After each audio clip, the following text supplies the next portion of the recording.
Bonjour à tous et bienvenue dans le 39e épisode de Petites Obsessions. Mon nom est William, je suis accompagné de la merveilleuse Hélène comme toujours. Oh, merveilleuse. Ben oui, c'est moi. Ben oui, pour ceux que c'est le premier épisode, parce que Ça se peut. tu peux commencer Il y en au a toujours 39. des nouveaux. C'est ça.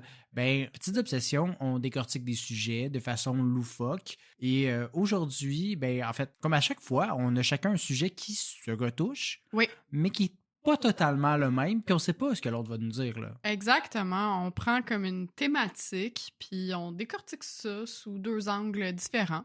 Bien à vous de nous dire votre partie préférée.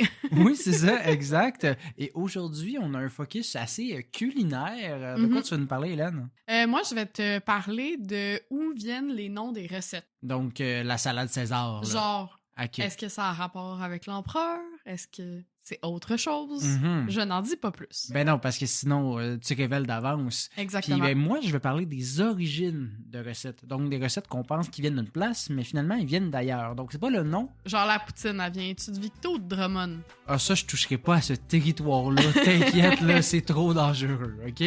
Mais bon, voilà, aujourd'hui, on parle bouffe. Mais avant toute chose, il faut écouter le générique. Oh yes.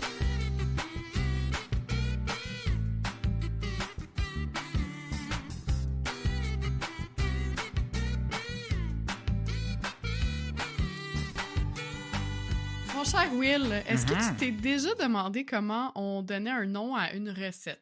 Ben, il y en a, j'imagine, c'est des noms de personnes, mais des noms de lieux, mais je sais pas, il y en a sûrement qui ont pas rapport. Tu sais, genre, mettons, le spaghetti, pourquoi spaghetti, tu sais? Ben, je parle pas du spaghetti, mais pendant longtemps, on s'entend qu'on faisait que nommer l'ingrédient principal. Là. Un homme de Cro-Magnon, par exemple, ça disait que ça mangeait du mammouth, là, pas un ragoût de mammouth façon préhistoire, on s'entend.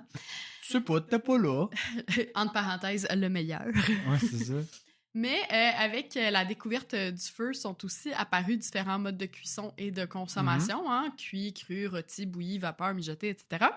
Et les aliments se sont diversifiés aussi, notamment avec le lait, les œufs, le fromage, bon, tous des dérivés de produits animaux. Yes. Peu à peu, on a donc repensé la façon de nommer des plats pour y inclure plus de détails comme le mode de cuisson, la pièce, les saveurs ou l'inspiration. Fait que dire qu'on mangeait juste du porc, ben c'est devenu côtelette de porc pour parler de la pièce, ou rôti de porc pour parler de la cuisson, ou porc à l'érable pour parler de la saveur dominante, ou porc façon taille pour parler de l'inspiration, par exemple. Ceci étant dit, je sais pas toi, mais je me suis toujours demandé c'était quoi le lien entre la salade César puis César l'empereur. Ah, l'exemple de tantôt. Oui, c'est ça. C'est qui le général Tao? Qu'est-ce qu'il y a de chinois dans le pâté chinois? Bref, aujourd'hui, j'ai envie de te parler des origines du nom de certains plats. Good. On va commencer avec les madeleines. Qui est la fameuse Madeleine qui a donné son nom au petit gâteau que l'on connaît toutes et tous? Est-ce que c'est Marie-Madeleine? Est-ce que c'est en l'honneur de Jean Valjean, le célèbre personnage des Misérables qui se faisait parfois appeler Monsieur Madeleine? Ou encore la princesse Madeleine de Suède? Ben, c'est rien de tout ça. Mais c'est qui une princesse Madeleine de Suède? Ben, c'est la princesse Madeleine en Suède. Excusez, là. Je cherchais des Madeleines connues, il n'y en a pas tant que ça. OK.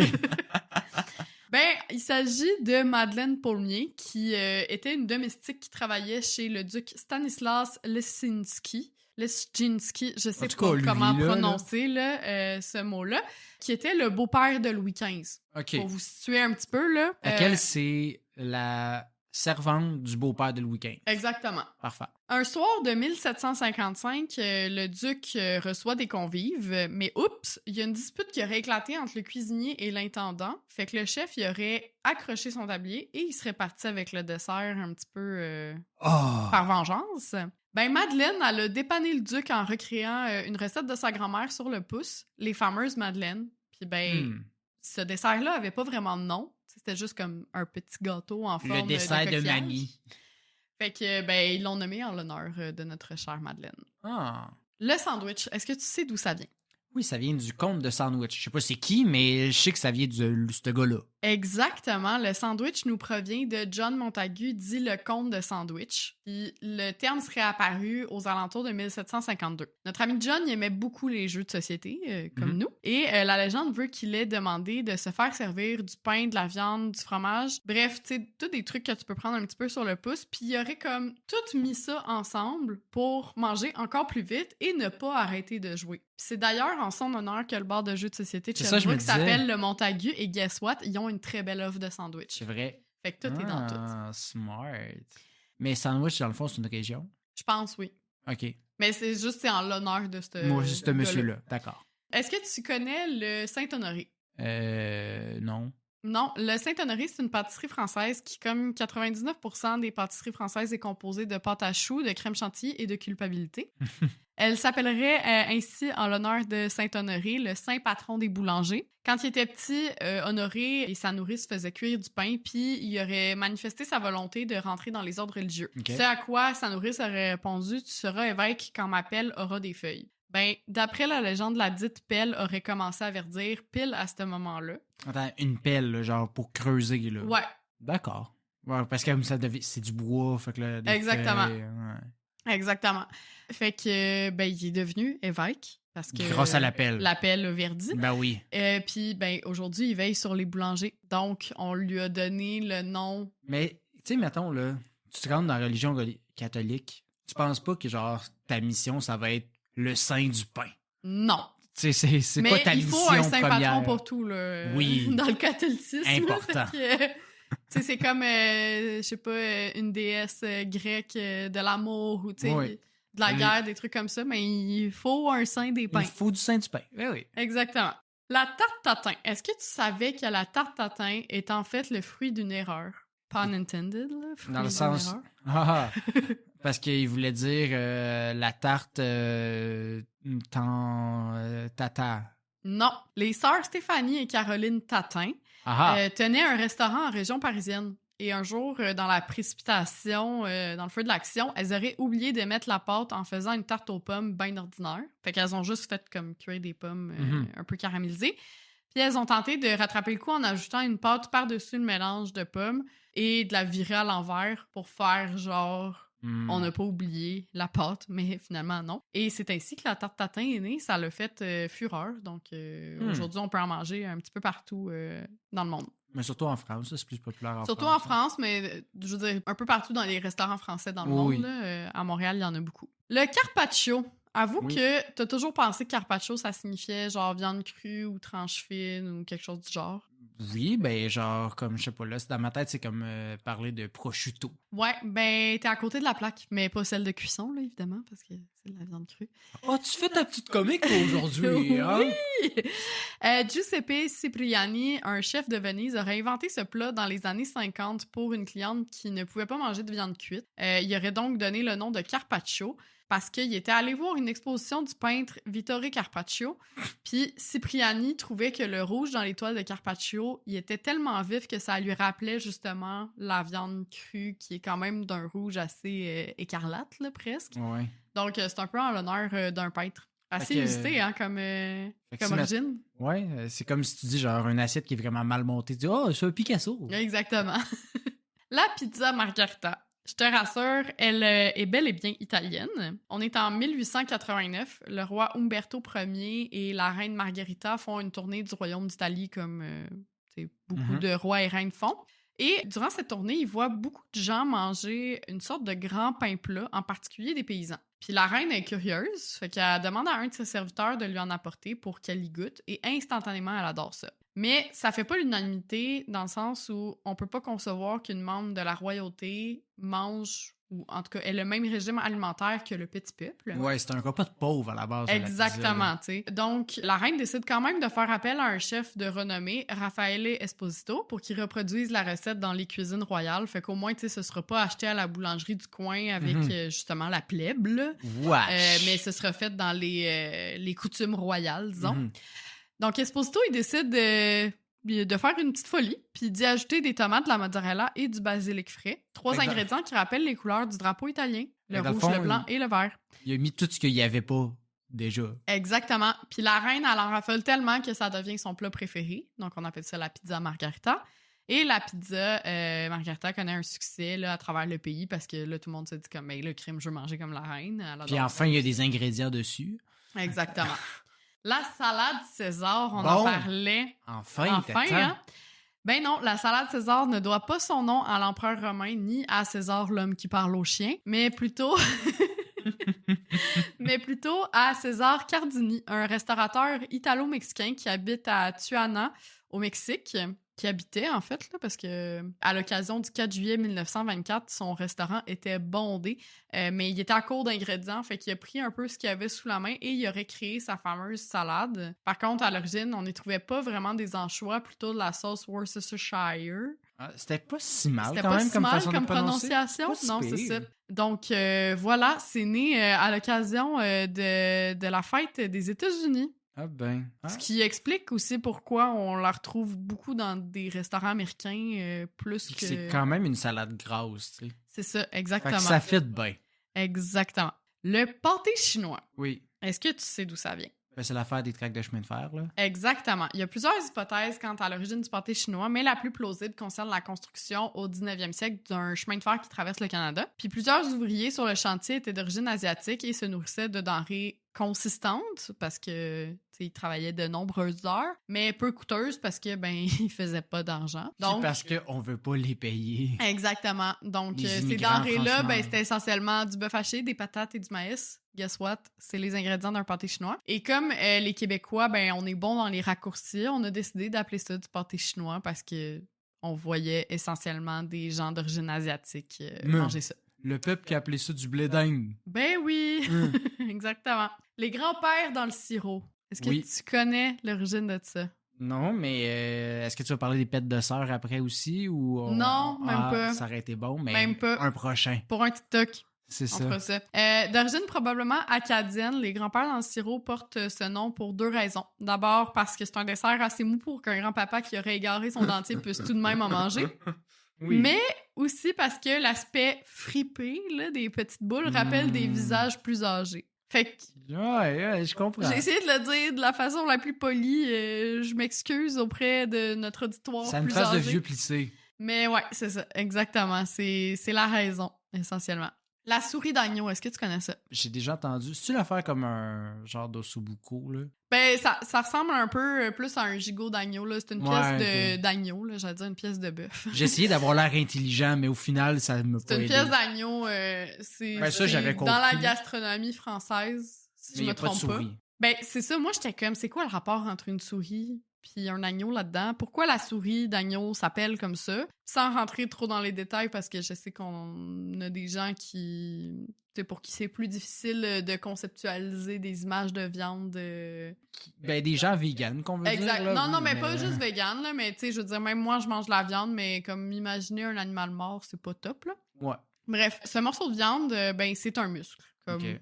la plupart des morceaux de viande. Puis le mot muscle, ça vient du latin musculus, qui veut dire petite souris. On a décidé d'appeler les muscles ainsi parce que, selon la communauté scientifique, les anatomistes, name it, les muscles sous la peau ressemblent comme à une souris sous un tapis. Tu sais, quand ils se contractent ou de quoi, là, il y a comme une bosse un peu. Fait qu'une souris d'agneau, c'est en fait juste un muscle d'agneau. Ah. Mais bizarrement, c'est la seule pièce de viande qu'on appelle, tu sais, souris de quelque chose. On dit jamais une souris de bœuf, là. Non, mais là, Ou tu une me fais souris de penser, tu sais, quand t'as un tic, on dit tout le temps, hey, j'ai une souris dans l'œil. Ah, j'avais jamais entendu ça. T'as jamais entendu ça? Non. Ouais, tu sais, Intéressant. quand ça saute, là, j'ai déjà entendu ça, fait que ça doit être clairement ça. Ah, c'est clair que c'est relié. On investiguera ça. Les origines de la mayonnaise, maintenant, elles font encore l'objet de recherches par les historiens. Il n'y a pas de consensus. Mais c'est le nom comme de qui, dans mayonnaise? Pourquoi mayonnaise, Comment? tout d'un coup? Pourquoi mayonnaise? Il n'y a pas un nom dedans? Pourquoi? Mais pourquoi on appelle ça de la mayonnaise? Ah, c'est vrai, c'est une C'est question. ça. Ben, il y a une hypothèse qui se démarque. En 1756, on est sur l'île de Minorque, en Espagne, plus précisément dans le village de Mahon, M-A-H-O-N. Le maréchal de Richelieu célèbre la conquête de la ville qui était alors occupée par les Anglais. Le cuisinier n'avait par contre que 2 ingrédients pour faire une sauce et accompagner son plat, des œufs et de l'huile. Donc, les ingrédients de base d'une mayonnaise. Oh, oh. Et la sauce en question aurait donc été baptisée Mahonnaise, M-A-H-O-N-N-A-I-S-E, en l'honneur de la ville conquise, puis ce serait transformé peu à peu en mayonnaise. Parce que ça se dit mal, mayonnaise. Ouais, Eh, exactement. vois-tu, je viens de le dire, puis là, ça... Ça sonne genre, t'essayes de dire mayonnaise, mais... Ça a l'air d'un gars de région pas dedans qui dit mayonnaise. c'est ça. La quiche, comme sa plus fameuse version le laisse sous-entendre, la quiche vient de Lorraine. Hein? Mais d'où vient le mot quiche? Ben, comme tu le sais, la Lorraine a longtemps été sous occupation allemande. Et quiche, c'est une adaptation lorraine ou franco-lorraine, si tu veux, de l'allemand Küche, qui veut dire tarte. Puis d'ailleurs, on retrouve le mot Küche dans les célèbres Flammkuche alsaciennes, qui signifie tarte flambée. T'en apprends? Mais mettons, là, leur concept de tarte est assez vaste, là, en Allemagne. Ben, en même temps, je veux dire, ça reste une tarte, là. C'est un fond de tarte, puis... La flamme-couche, là. Ah, la Flammkuche. Ouais. Non, ça, oui, je suis d'accord. Mais ils appellent ça tarte flambée. Ah, c'est Écoute, le général Tao. Oui, c'était qui? Le général Tao, il a réellement existé, mais pas exactement sous ce nom-là. Le militaire Zhuo Zongtang, dit général Tso, TSO, était très actif dans la province de Hunan en Chine. Puis il y a un chef de la même région, Peng Changkui, qui, à peu près au même moment où le général exerçait ses activités, a créé un plat composé de poulet et d'une sauce aigre et piquante, puis a décidé de lui donner le nom de poulet général Tso, juste pour rendre hommage à cet homme-là. OK. En Amérique, le plat aurait été popularisé avec la cuisine sichuanaise par le chef new-yorkais Tsung Ting Wang. Je m'excuse là, vraiment pour la prononciation des noms. Puis c'est durant un voyage à Taïwan que ce chef-là new-yorkais aurait découvert le plat donc de Général Tso, mais il aurait décidé de l'adapter au goût américain en ajoutant une panure au poulet et du sucre à la sauce. Puis ben c'est devenu le Général Tao probablement parce que c'était plus facile à prononcer que le Général Tso. Puis pour aussi différencier peut-être la différence de recette. Exact. Les fameuses œufs bénédictines que tu aimes tant, ils seraient nés d'une gueule de bois et d'une pas pire rapport de ça. OK. T'es-tu étonné?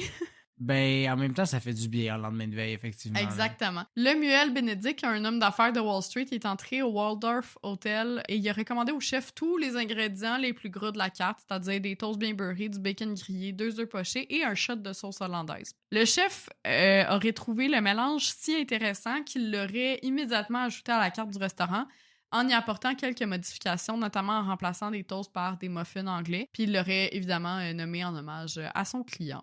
Le thé Earl Grey maintenant.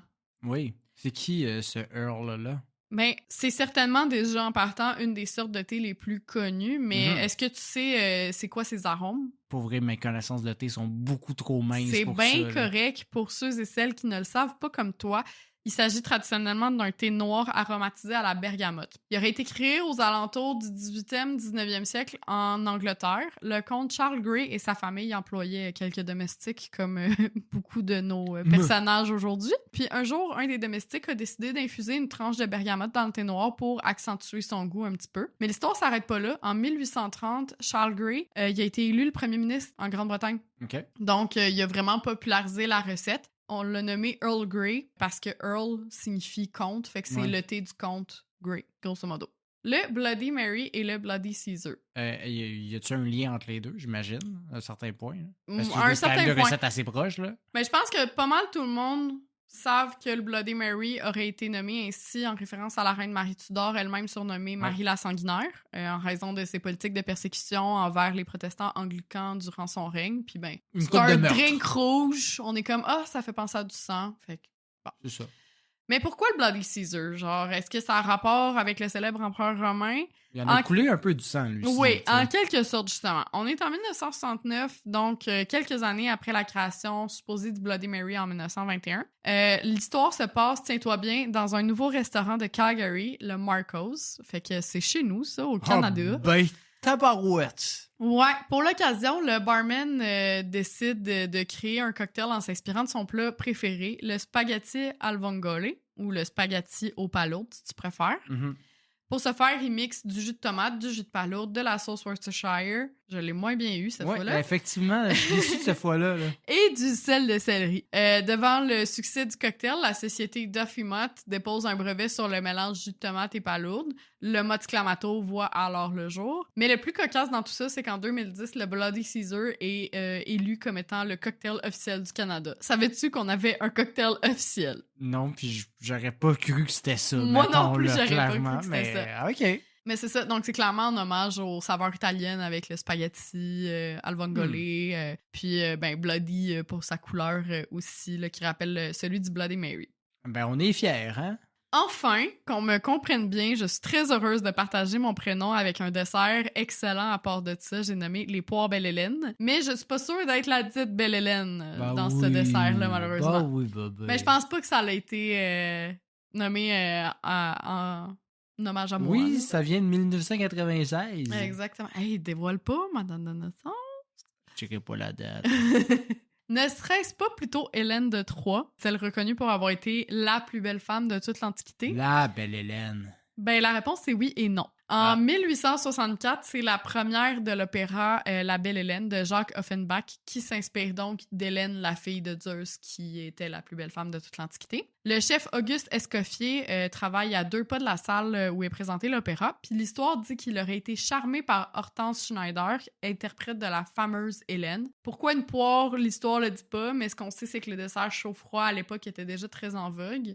Mm-hmm. Donc, c'est un hommage un petit peu à l'interprète de l'opéra qui lui-même est en l'honneur de Hélène. Donc, il aurait pu le nommer en l'honneur de l'actrice directement, mais peut-être que c'est pas son nom. Mais en même temps, Poire Belle Hortense, je sais pas à quel point ça c'est moins vendeur, effectivement, Belle Hortense. Exactement. Et c'est ça qui conclut les origines que je voulais vous partager aujourd'hui. Je te laisserai continuer, Will. Ben oui, parce que j'en ai d'autres origines. Oui. Différentes, là, tu sais, c'est un peu...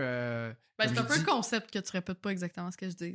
Fait que, sais-tu l'origine de la salade César, Hélène? Non, je me demande. Ben, en fait, c'est un monsieur qui est pas le gars des chiens. Oui, exactement. Okay. En fait, aujourd'hui, je voulais vous parler d'origine de plats qu'on pense qu'ils viennent d'une place, mais finalement, ils viennent complètement d'une autre place. Comme tu as dit, on parlera pas de Victo, de Drummond, quoi que ce soit. Ça, on laisse d'autres gens faire ce débat-là, même si on sait tous ça vient d'où. Bien sûr. Mais je te laisse le dire en premier. Non. OK, c'est bon. De Paris? Oui, exactement. La poutine vient de Paris. Par contre, un exemple tout simple qui correspond bien à ce que je vais vous parler aujourd'hui, ben, c'est le repas emblématique des États-Unis, c'est-à-dire le hamburger. Oui, ça vient de Hambourg. Ben oui, exactement. Hambourg en Allemagne. C'est d'ailleurs commun de nommer des plats en Allemagne selon leur ville d'origine, comme le Berliner ou le Frankfurter. Ouais. D'ailleurs, justement... La saucisse de Francfort aussi. C'est ça, le Frankfurter. Ouais, je sais. Puis d'ailleurs... La saucisse de Francfort. Le hot dog, ça vient de là parce que c'est la saucisse de Francfort. Ah, je savais pas ça. Ben oui. Mais fait que dans le fond, les Américains, ils mangent juste de la bouffe allemande puis ils le savent pas, là. Ben, pour l'hamburger, puis les hot dogs quand même, mais mettons qu'ils ont fait pas mal plus gras. Parce que l'origine en soi, c'est le steak d'Hambourg, une galette de steak haché servie avec ou sans sauce. Fait que c'est plus comme quand on se fait une boulette de steak haché avec une sauce brune là, de ce bord-là. Puis c'était un des repas les plus servis sur les bateaux de la HAPAG, la Hambourg America Line, une ligne maritime reliant la ville d'Hambourg et New York au 19e siècle. Ouais. Parce que c'était facile à faire, c'était cheap, etc. Puis c'est comme ça que la recette s'est retrouvée aux États-Unis, puis qui était vendue dans divers restaurants.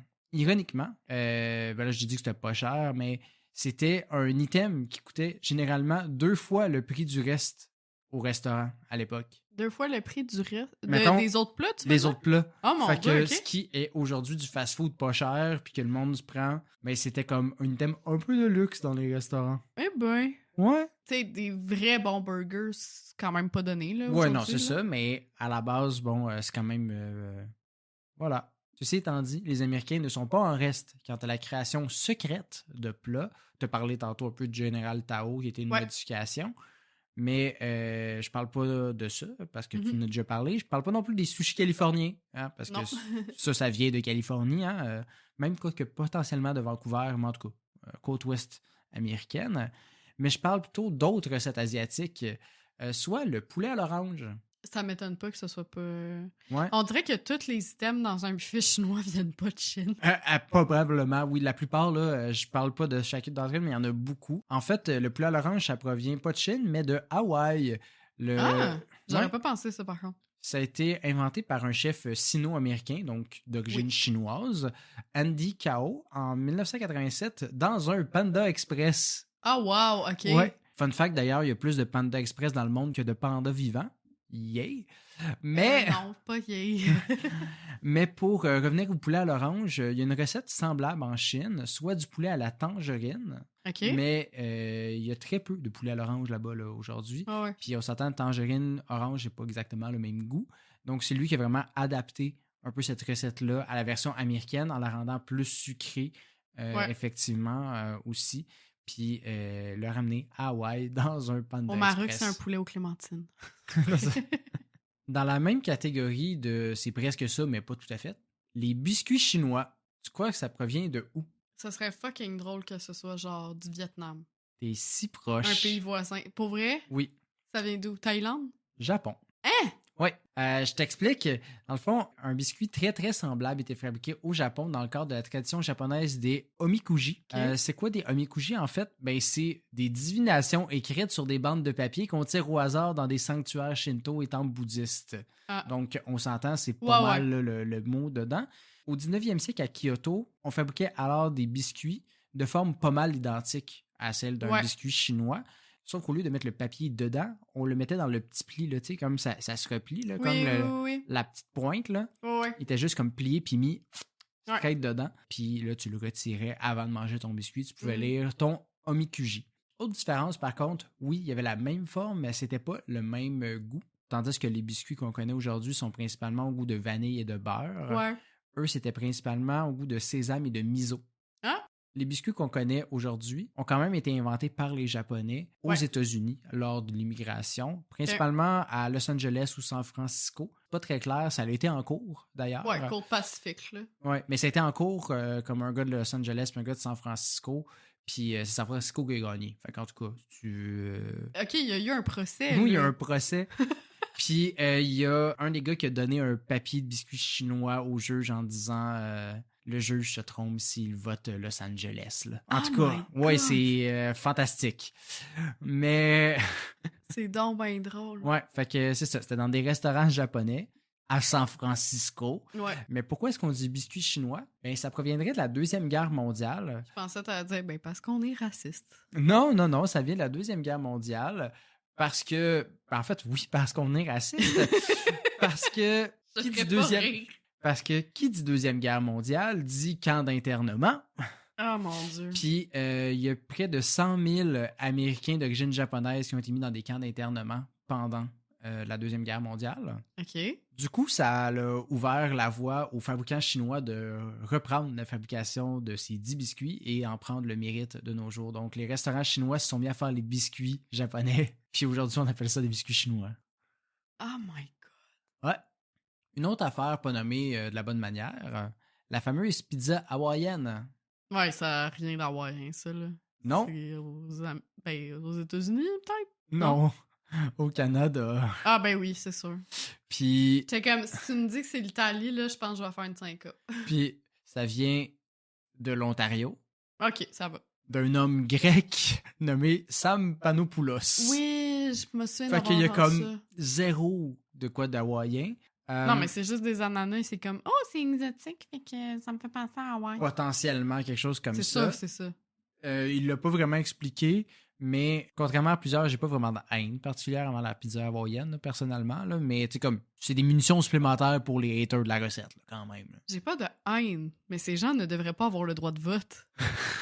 Bon, un peu de haine, finalement. Non, mais... Ben là, Choisis, ça reste là, une pizza tu veux- pareille. Tu Là. veux une pizza ou un dessert? Ben lui, il voulait faire du sucré-salé, puis il y en a qui aiment ça. Non, j'aime Bon. ça, le sucré salé, mais là, sacrifice. Wow. On va Peut-être respecter tout les mouillé gens. avec le jus d'ananas. Non, on va là. peut-être perdre des abonnés là, si on est trop violent. Mais bon. S'en aille. Mais parlant de pizza, parlons d'Italie, un des pays les plus associés à sa nourriture. Pizza, pâtes et gelato, toutes des affaires qui ne viennent pas d'Italie. Hein? Ouais. Ben, bon, c'est relatif. Là.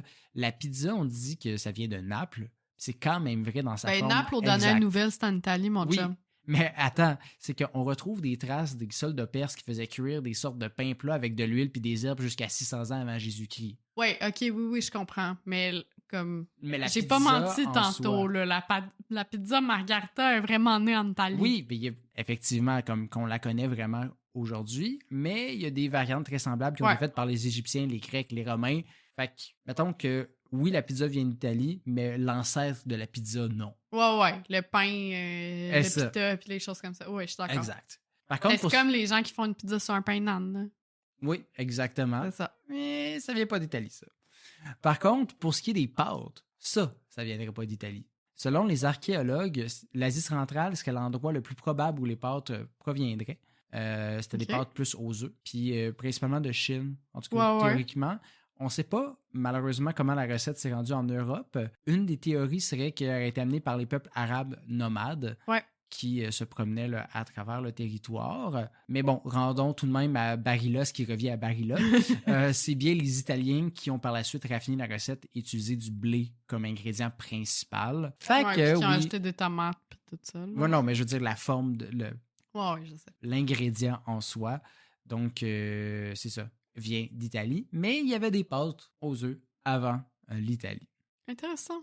Et pour ce qui est du gelato, encore une fois, c'est relatif car tout dépend à quel point tu veux vraiment tenir à la composition exacte. Mais on retrouve des descriptions de nourriture semblables à la crème glacée datant de 550 ans avant Jésus-Christ chez les Perses. Ou sinon, au 9e siècle, ça serait les musulmans qui auraient introduit les desserts glacés en Sicile lors d'une conquête de l'île. Ou ça pourrait être aussi le fait que Marco Polo, qui a voyagé en Chine et qui a ramené la recette du sorbet en 1295 à Venise pour partager l'information de cette recette-là. Mais là, je sais, des sorbets, la crème glacée, c'est pas tout à fait un gelato, je le sais. Mais c'est ça, la technique est italienne. La technique est italienne. Ça, je savais que la crème glacée de base n'était pas italienne ou le sorbet ou de quoi. Mais gelato, la technique est italienne. Est-ce qu'on peut dire que les Italiens ils ont perfectionné 3 affaires puis modifié des affaires au lieu de créer? Disons ça ainsi.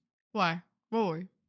Mais regarde, ils sont pas si pires que ça. Ils sont pas si pires, tout le monde tripe sur leur bouffe. Là. Ouais. Ils sont clairement pas si pires. Mais eux, ils vivent pas dans un complet mensonge. Pas comme la France. Attention à ce que tu vas dire, William. C'est quoi la partie la plus populaire en France? Le croissant? Oui. Ben, c'est une viennoiserie, mais oui, OK. Ben oui. Ben oui, ça vient de Vienne. Mais effectivement, ça vient d'Autriche, tout ça, là. Les viennoiseries. Mais pas la baguette. Non, mais les croissants, oui, puis toutes les viennoiseries. Tu toucheras pas à ma baguette. Oui, non, OK. Mais pour vrai, la légende de l'origine des croissants est vraiment excellente. Ça viendrait de Vienne, effectivement. Tandis que les Ottomans auraient tenté d'envahir la ville de Vienne au petit matin, un jour de 1683, en creusant des tunnels. OK. Les boulangers de la ville, eux, ils étaient déjà debout pour préparer leur pain du jour. Fait qu'ils auraient entendu le bruit des Ottomans qui essaient de s'infiltrer dans la ville et auraient sonné l'alerte, empêchant la prise de la ville. Donc, les boulangers auraient sauvé la ville de Vienne. En faisant des croissants. Là, après ça, ils ont célébré la victoire contre les Ottomans. Pour célébrer, ils auraient fabriqué une pâtisserie en forme de croissant, symbole turc, pour rire de leur envahisseur. Oh mon Dieu! Ouais. Ah, je viens de compute, là. Ouais, c'est hot, hein, quand même. Je veux dire... C'est cocasse, disons. C'est cocasse. Je sais pas si c'est hot, là. Non, mais je sais, là, c'est quand même... Oui. C'est un envahisseur, puis après ça, il y a quand même un rire d'un autre peuple, mais c'est quand même fascinant. Mais ça reste une légende quand même, là, à un certain point. Petit bémol, par contre, à l'époque, là, on n'avait pas encore inventé la pâte feuilletée, donc c'était à base de pain quand même, mais la forme... C'était juste la forme du croissant, je comprends. Exact. Et comment est-ce que ces croissants et autres viennoiseries sont finalement rendus en France? Est-ce que tu le sais, Hélène? Deuxième Guerre mondiale, je sais pas. C'est Marie-Antoinette d'Autriche c'est vrai. Qui les a rapportés avec elle lors de son mariage avec Louis XVI. Les Français lui auront peut-être coupé la tête, mais peut-être qu'il y aurait pensé 2 fois en sachant l'impact qu'elle aurait sur leur cuisine. Ah, c'est sûr. Bon, maintenant que j'ai bouleversé un peuple, en fait 2 peuples, plusieurs peuples. Ouais, j'ai une autre révélation choc pour les fans du Ikea. Les boulettes suédoises sont pas suédoises. Ouais. Encore une fois, on pourrait remercier la monarchie pour la popularité du plat dans le pays du meuble pas cher, parce que c'est le roi Charles XII qui a ramené la recette en Suède après avoir été emprisonné pendant 5 ans par l'Empire ottoman. Fait que finalement, tout est relié avec l'Empire ottoman un peu. Ceci étant dit, il n'y a pas grand-chose de révolutionnaire initialement dans des boulettes de viande. Là. Fait que l'histoire est contestée, là, l'affaire de Charles XII, là, parce que pas mal plusieurs peuples ont fait des boulettes de viande d'une façon ou d'une autre. Fait que certains disent que ça vient de France, d'autres d'Italie, mais peu importe l'origine. Il y en a même en Belgique, là. Oui, c'est ça. Mais peu importe l'origine, c'est pas les Suédois. En tout cas, ils sont pas spéciaux. Vous y repenserez la prochaine fois, vous irez au Ikea. C'est ça, hein? Bon, c'est le fun, foutre un peu de marde comme ça entre les différents pays, mais j'ai envie de continuer. Fait que je vais parler des sushis. Je vais pas dire que les sushis ne viennent pas du Japon, par peur de faire effondrer leur civilisation, mais je vais juste dire qu'historiquement, les Chinois préparaient des poissons crus et les couvraient de riz fermenté. Mais ils couvraient le riz de poisson ou le poisson de Le riz? poisson de riz. Ah ben là, pas la même chose. Ben là, ton poisson est tout le temps recouvert de riz dans un sushi. Ben ça dépend, là. C'est quoi? C'est les sashimi? Ah, là, on Moi, joue. Non, mais je pensais que on tu jouera parlais pas sur les de mots. ceux avec Non, la non, tranche non. de saumon dessus, là. Non. Excusez, là, je connais pas les noms parce que moi, je mange pas de poisson, fait que... Non, mais tu sais quand c'est entouré, là, de toute façon. Ouais, je comprends. Mais Ok, ouais. les Chinois retiraient le riz avant de le manger. C'était juste pour la conservation qu'ils mettaient ce riz-là. Ah ouais? Mais ça l'a quand même influencé les Japonais. Donc, je dis rien. Une chose est sûre, par contre, tandis que je disais que les sushis californiens ne venaient pas du Japon, eh bien, sache que les sushis au saumon ne viennent pas non plus du Japon. Ouais, ceux que je parle, là, les sashimi, c'est ça? Non, juste sashimi, il y en a avec différents types de poissons. Ouais. Mais au saumon, il n'y avait pas de sushi avec du saumon Ah, OK. du tout. Ça Au n'existe Japon, pas dans le Pacifique. avant 1980. En fait, c'est une invention norvégienne. Aussi surprenant que ça puisse paraître, les Japonais n'aimaient pas nécessairement le saumon avant les années 90 parce que c'était considéré un peu comme de la scrap comparé aux autres poissons. Tous les poissons sont C'est un poisson. Franchement, hey, un peu de respect. Une autre des raisons pourquoi il n'était pas utilisé dans les sushis, c'est que le saumon du Pacifique, près du Japon, avait un parasite qui empêchait qu'on le consomme cru. Fait qu'il fallait vraiment absolument le cuire. Donc, c'est seulement quand les Norvégiens ont commencé à exporter du saumon au Japon que ça a fini par être normalisé puis que désormais, on en mange au Japon. Mais on en mange partout ailleurs. Là. Ici, les sushis avec du saumon, là, tout le monde va manger ça. Là. Donc, non, pas tout le monde. Tout le monde qui aime le poisson, là. Arrête. Et finalement, on va terminer sur une meilleure note. Mm-hmm. Parce qu'on a suffisamment attaqué des pays reconnus pour leur cuisine. Faisons désormais un tour en Angleterre, pays où la gastronomie est synonyme de légende. Oui, c'est parce que ça n'existe pas là-bas. Là. C'est ça. Le seul plat reconnu comme provenant de l'Angleterre, c'est le fish and chip. Ça vient clairement pas d'Angleterre. Ils ont rien. Puis même ça, c'est pas à eux. Peut-être les scones. Peut-être. Mais... Puis ben, le thé Earl Grey, là. Ben, le thé comme tel vient d'Asie, là, mais niveau bouffe. Le mélange. Ce qui te nourrit, là, ça vient pas d'eux. En fait, le fait de frire du poisson a été introduit au pays par des immigrants juifs d'origine espagnole et portugaise, fuyant l'Inquisition espagnole. OK. ils ont eu un Christie de Ancestry, là, ceux-là. Là. En fait, des Juifs qui habitaient en Espagne ou au Portugal. Puis là, il y a eu l'Inquisition espagnole qui tuait des Juifs.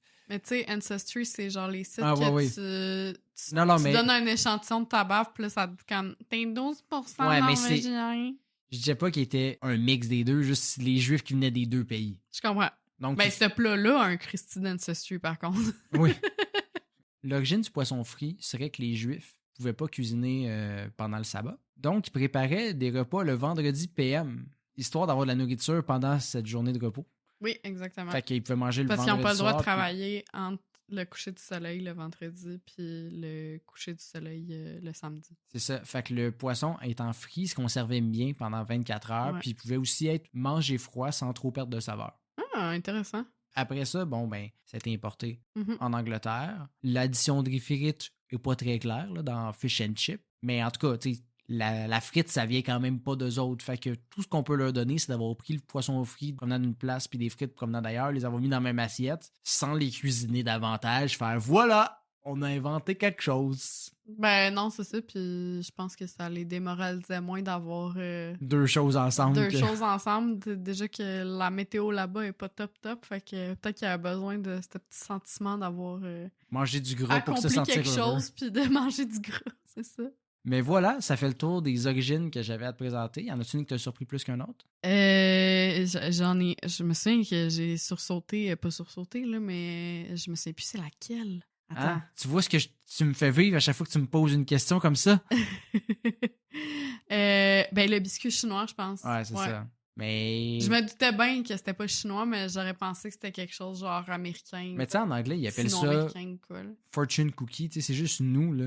C'est nous les racistes encore. Je sais. Mais Petit bon. peuple de racistes. Ben oui, voilà. Biscuits chinois, pâté chinois. J'espère que ça n'a plus de secret pour vous aujourd'hui. Ouais. Voilà, plein d'origines, plein d'affaires à partager au prochain souper de famille. Par contre, c'est pas tout, là. Vous pouvez nous suivre ailleurs si vous non. voulez avoir plus de faits cocasses et agréables comme ça, là. Ben oui, on est sur les réseaux sociaux, Facebook, Instagram et évidemment TikTok, où on fait beaucoup plus de contenu là, en 1 minute. On décortique des expressions, on vous raconte des histoires insolites, on répond à des questions niaiseuses aussi. Puis sinon, ben, on est sur toutes les plateformes d'écoute, là, Spotify, Apple Podcasts, YouTube. Fait que n'hésitez pas à nous laisser une belle note de 5 étoiles, si le cœur vous en dit, de vous abonner, d'en parler autour de vous. Puis sinon, ben, on se retrouve dans 2 semaines. Bye! Bye!